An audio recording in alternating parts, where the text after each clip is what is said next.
I'm sick of Minecraft. I'm sick of you too. Well, kids, read these old books. Okay.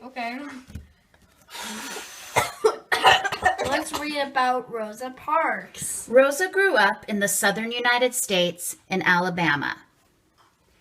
On February 4, 1913, she lived with her mom and brother on her grandparents' family farm. Rosa went to the local school for African American children, where her mother was a teacher. Rosa's mother wanted her to get a high school education, but this wasn't easy for African American girls in the 1920s. After finishing up at elementary school at Pine Level, she attended Montgomery Industrial School for Girls. Rosa's education was cut short, however, when her mother became ill. Rosa had to leave school and care for her mother. A few years later, in the 1930s, Raymond became her husband. Raymond Parks was a successful barber who worked in Montgomery. She worked part-time jobs as a seamstress. During this time, she earned her high school diploma. This made Rosa very proud. During this time, the city of Montgomery was segregated.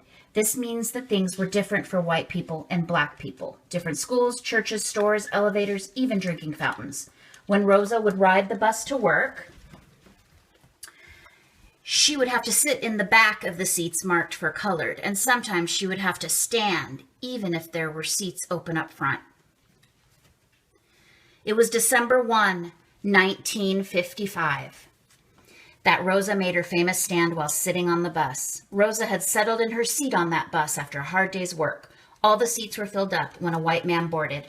The bus driver told Rosa and other African Americans to stand up, but she refused. The bus driver said he would call the police. Rosa didn't move. Soon the police showed up and Rosa was arrested.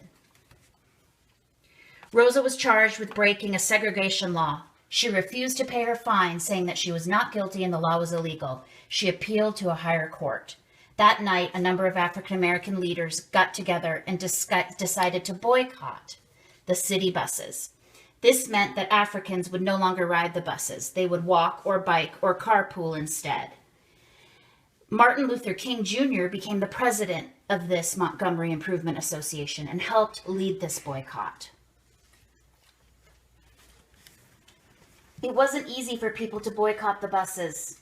However, they decided to stand up for their rights. They couldn't go to buy things. They couldn't go to town, but they stuck together. And for 381 days, they continued this boycott. And finally, the U.S. Supreme Court ruled that the segregation laws in Alabama were unconstitutional. Rosa continued to attend civil rights meetings and became a symbol to many African Americans of the fight for equal rights. She is still a symbol of freedom and equality to many today. Because the laws were changed, things didn't get easier for Rosa. Her and her husband moved to Detroit, Michigan in 1957, and today her actual bus she rode is on display in the Michigan Museum. Rosa Parks stood up for what she believed in. She was brave and determined. This is why we remember and honor her. She sacrificed losing her job and being arrested to stand up for civil rights. One person can change the world. Respect all people no matter what. Thank you, Ms. Parks.